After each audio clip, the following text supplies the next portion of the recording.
God has been leading our messages a lot recently to be about the topic of love.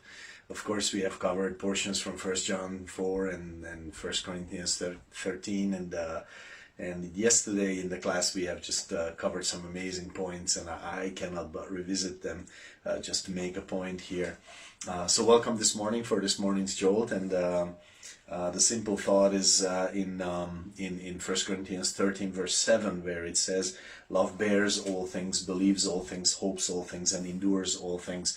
And I just like to focus on that, bears all things, or covers all things, and endures all things. Because we mentioned this, that there are many things that love does not promise us, okay? Love doesn't tell us that, hey, listen, if you love with the love of God, then you're gonna ... So one of these things is that you will be right, okay? God's love, God doesn't say to us, hey, listen, if you love with my love, then you're gonna be the person in the room who will always be right, okay? That's the problem. No, that promise is not there. In fact, if you love with the love of God, oftentimes you will not be right, because you will bear a lot more than you should. You will cover a lot more than everybody thinks you should. You will endure a lot more than you believe you can, and sometimes maybe even too much. And you will err on the side of love. You will give someone too much room, and you will make those mistakes. Maybe not. You will not be right. But the beautiful thing is, yes, if we love with the love of God, many times maybe we will not be right, but someone else will be right, but we will be happy to let them be right, because if we can love with the love of God, then we don't feel the need to be right, because we will have found something more beautiful, something more powerful, something more useful to us, really, of greater utility to us. Because in the previous verse, it's very clear that love is connected with rejoicing. The love of God in our lives is connected with rejoicing, that we do not rejoice with iniquity, but we rejoice with the truth, with Christ, who is the truth, with the gospel truth, with God's nature.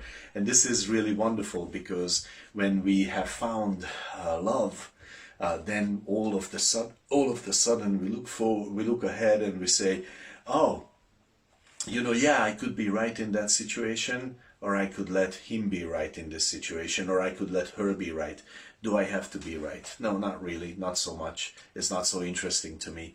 I have gone through a series of situations a while back, and I just, that urge in me, I have to explain, I have to be right. And then I was in the situation where everybody was looking at me and was saying, so what is your explanation for yourself?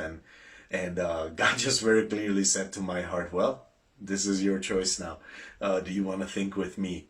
Remember me. I was on the cross, Jesus said to my heart, and I didn't have to be right. I could be wrong for all of you. And do you mind? And I'm so happy that I did not have to be right in that situation because of love. And this is so great. I love this so much, because this also means in my life that I don't have to smear my brothers and sisters to make me appear more right.